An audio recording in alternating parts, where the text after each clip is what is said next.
After years of us being left in the dark by Activision about skill-based matchmaking, developers finally decided to give us some insight.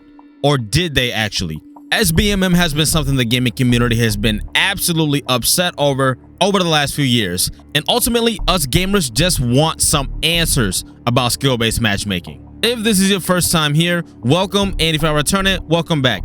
As we go along, drop your thoughts and opinions down below, and if you dig the content, consider subscribing. We are chasing down our first 1,000 subs. It'd be dope to make that happen before the end of Q1, and I'll be glad to have you. Let's go ahead and get rolling. Call of Duty developers finally explain how skill-based matchmaking works in Modern Warfare 3. Modern Warfare 3 and Warzone players have been calling on Activision to break the silence and provide an update on how matchmaking works in Call of Duty titles, given the focus on SBMM. A response has finally arrived, explaining skill-based matchmaking in Call of Duty titles. Since the launch of Modern Warfare 3 and Warzone Season 1, matchmaking in Call of Duty games has been a hot topic of discussion, with players adamant that skill-based matchmaking is present in Modern Warfare 3. Many called on Activision to clear up any confusion and shed some light on skill-based matchmaking in COD titles. On January 29th, a Call of Duty blog finally addressed the controversial topic of skill-based matchmaking, explaining in detail how the matchmaking system works in Modern Warfare 3. While the blog confirms that Call of Duty does consider skill as a component in matchmaking, skill is not the dominant variable. So apparently skill is not the dominant variable, which does make sense to a certain degree. So I am not going to quite call cap on this one, only because we are now aware of the principle of EOMM, or engagement optimized matchmaking. Engagement optimized matchmaking, as the name suggests, is a form of matchmaking centered around user retention and maximizing player engagement. Skill-based matchmaking is one form of engagement optimized matchmaking, although they are not mutually exclusive. Some researchers have said that skill-based matchmaking is a special case of EOMM on a highly simplified assumption that rarely holds in reality. I was in favor of a theory that I am kind of now doubling back on at this point about EOMM, where the algorithm will put you in lobbies with players similar to your playstyle, which still may be true in some cases. For example, if you are a run and gun type player, you will be put in lobbies with other run and gun players. And if you like to sit back and snipe, you will be matched up with and against other players that have a similar playstyle. But once again, I may be doubling back on this theory just a tad bit. The blog goes on to explain the results of many years of testing and learning that the developers have implemented into Modern Warfare 3 matchmaking. It's important to keep in mind that the blog specifically covers matchmaking in Modern Warfare 3 multiplayer, not Warzone and not ranked play. Call of Duty break down the different factors that go into matchmaking and rank them in terms of hierarchy, or in other words, they detail which criteria impacted matchmaking the most. And at the top of this list is connection. Nigga, you cat.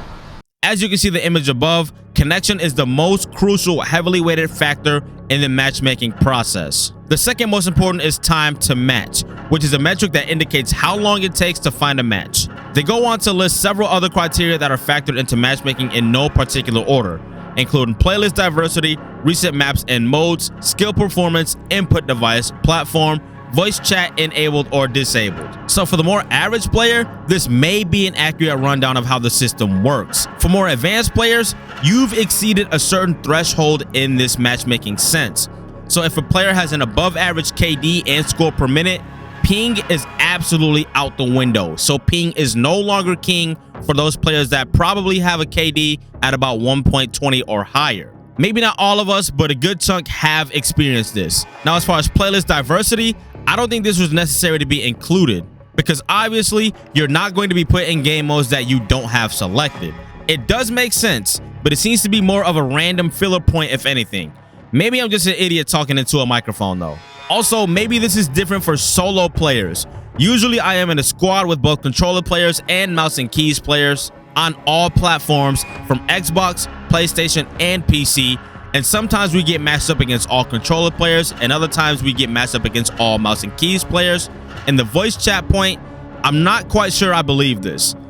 It's usually very random. Sometimes people have mics, sometimes they don't. Sometimes they start off the match with the mic and they turn their mic off, and vice versa. There are really only a couple of things that I believe are true in this diagram. Let me know what you think though.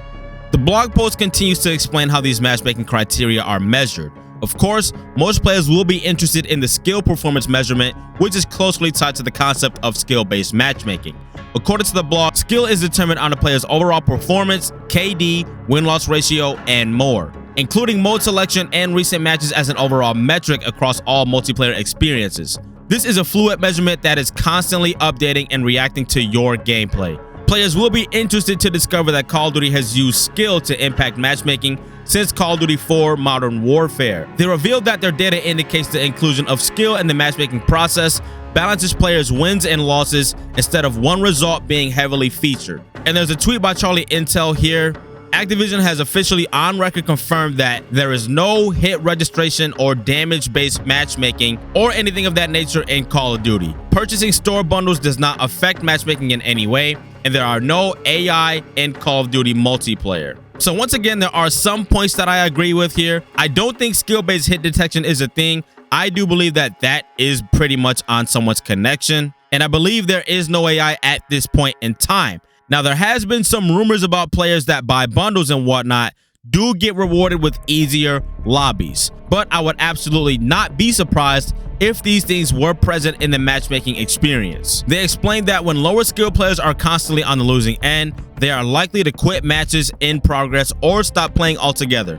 Ultimately, Call of Duty believe that lower skill players quitting will negatively impact the Modern Warfare 3 ecosystem and player pool.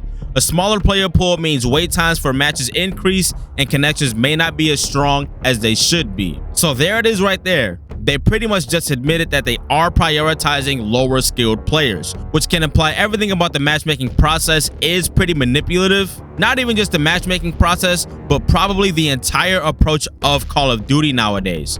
Now, I have nothing against lower skilled players and casuals.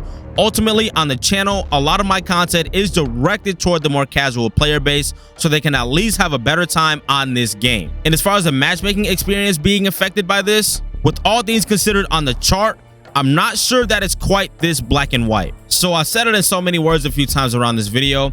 I think they are dancing around the truth a little bit. I believe there is some truth to what is going on, but they are not being 100% transparent with us. And I don't think that they are prioritizing the consumer experience like they're trying to make it seem like with all of these weak-ass charts and the blog posts. Maybe there is more to it that they weren't quite able to articulate, but I just think there are too many inconsistencies here. Let me know what you think though. Do you think it's mostly cap or do you think it's mostly facts? I'm not too sure about this one, y'all.